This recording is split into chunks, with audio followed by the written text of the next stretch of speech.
Suppose the rate of technological advancement in the economy is G. So the rate of technical progress in the economy is G.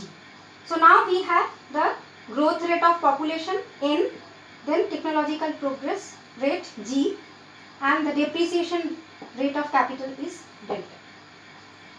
So we have to work with these three rates now in the solo growth model.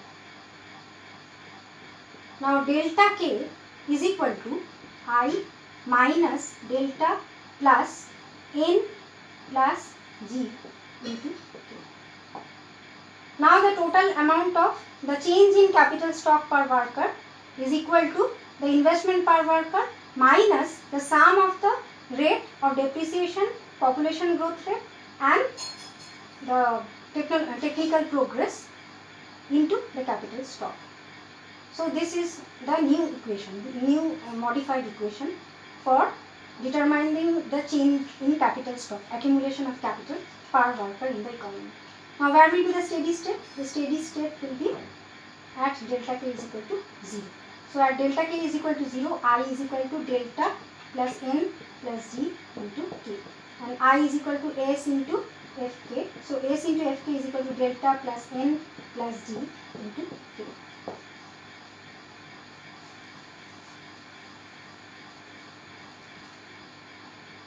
So graphically we can determine the steady state level of capital stock. So this is S into Fk curve. So this is basically the savings per worker curve, S into Fk curve, and this is delta plus N plus G into K curve. So this is a curve which passes through the origin. So at this level of intersection we will get the steady state level of capital per worker. So here at this level of K star, delta K should be 0. And what is the condition for getting this K star? The condition for getting this K star is S Fk is equal to delta plus N plus G into K.